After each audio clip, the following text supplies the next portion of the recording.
Okay, I have no idea how this video is gonna come out, but I just read a book yesterday and I literally have no notes. I wasn't in a position where I could take notes, but I need to talk to someone about it. Hi, first of all, how are you? I hope you're doing good. Everything is cool for you and stuff. So yesterday I went on a hike, a road trip that led to a hike, and the place is far and it takes whatever 4 hours to get there. And I took a book with me, a small book. And did I think that I'm gonna read it all in one sitting? No. Did I think that I'm gonna finish it in the bus? No. Did I think that I'm gonna go through a literal snowstorm with it in my pocket? No, but I did, and it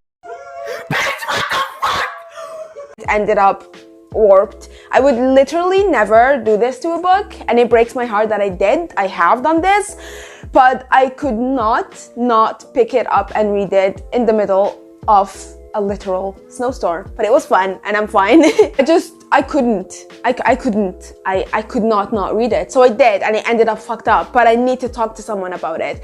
And that's where you come in. That is The Madman by Khalil Gibran. And it is a story filled with short stories and kind of poems and kind of inner thoughts of a dude. This is The Madman, His Parables and Poems. And it is just that. It's like a compilation of a dude's inner thoughts that was born in the wrong century. Like a free thinker amongst not free thinkers. It was published in 1918, so it's fucking old. I thought I'd take this with me, and if I don't know, on the road right there, I'd have some time to read, and I'd read a little bit, and I won't concentrate because I would have anxiety because I am with people.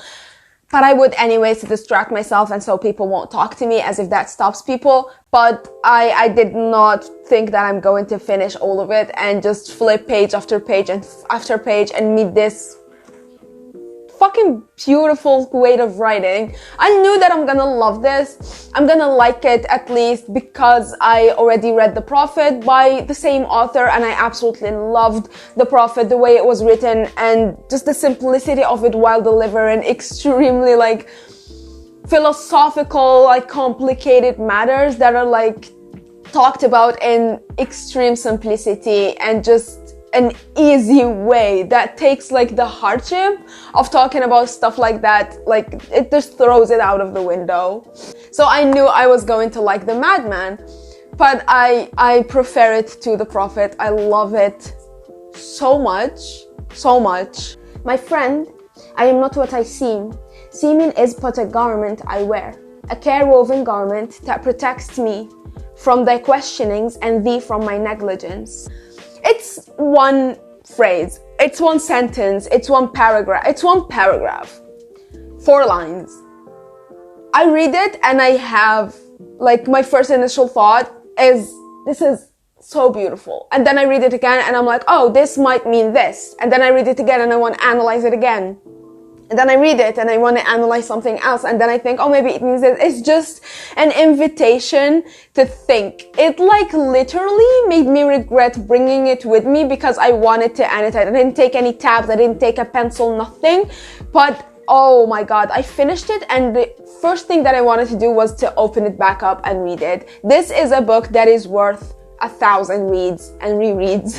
It has this way of diving into this complicated problems that we face in life and these philosophical questions that we face in life, about love, about God and religion and friendship and just death and every little aspect of life and every philosophical detail and question that we have. It's in here and expressed in some sort of short story that it's fun to read and simple to understand, yet so fucking hard. It has so many different things that you can take from and so many ways to be analyzing it. And you can literally grab a piece of paper, take 3 lines, analyze them and get an understanding, take another piece of paper, analyze them and get a different understanding. Not that it's hypocritical and saying 2 different messages at once, but it just has so much to give you. For example, this short story or this parable, this thought of the madman, it's literally 3 lines. The title is On the Steps of the Temple, and it says, yestereve on the marble steps of the temple, I saw a woman sitting between two men. One side of her face was pale, the other was blushing. Like, that's so simple, but you can take so much from it, and that is blowing my mind. I think my favorite part of this whole book is the story titled Defeat. I kept changing my mind on what was like my favorite part of it. Every time I read something new, I was like, this is my favorite part of it, and I'm going to read it and love it forever and pass it to anyone who would listen. But then I got to my defeat and I completely fell in love. Defeat, my solitude and my aloofness. You are dearer to me than 1,000 triumphs, and sweeter to my heart than all world glory. Defeat, my self-knowledge and my defiance. Through you, I know that I am yet young and swift of foot, and not to be trapped by withering laurels. And in you I have found aloneness, and the joy of being shunned and scorned. Defeat, my shining sword and shield. In your eyes I have read that to be enthroned is to be enslaved. Imagine having the ability to write like this. Just imagine you can sit down, grab a pencil, and just write this. That is crazy to me. Do you know the amount of talent you need to be able to get this out of your brain? That is blowing my mind. When my sorrow was born, I nursed it with care and watched over it with loving tenderness. And my sorrow grew, like all living things, strong and beautiful and full of wondrous delights. I can't. I'm done. I'm done. I'm done. I literally have no notes.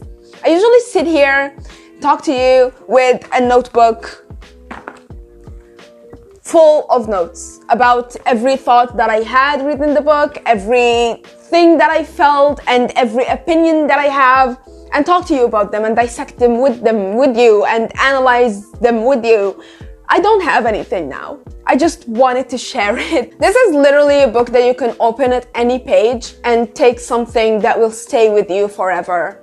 When you go through it and you think you've taken all it is to be took from the book, I promise you can open it again and find something new.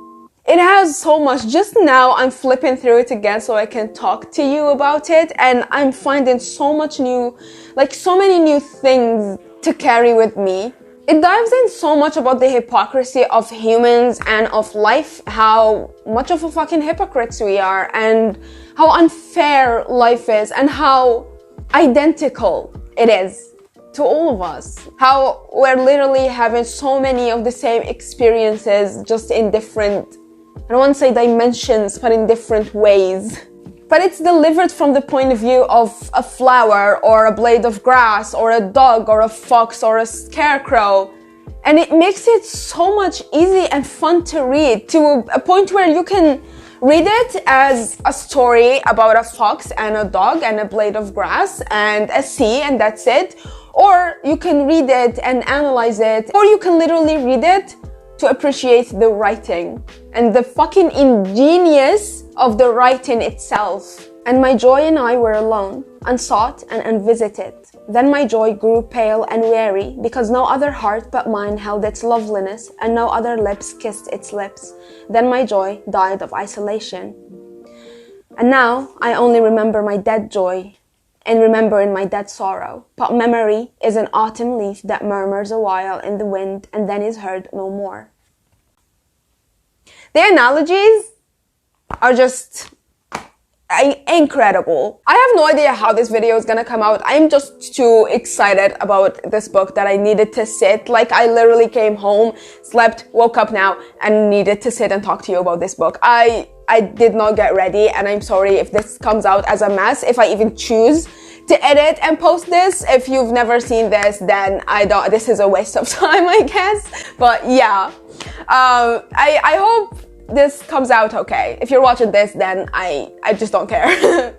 A 5-star book. I want to buy 30 of these and give to each of my 30 views. Yes. Thank you so much for watching. I'll see you next video. Go read this book.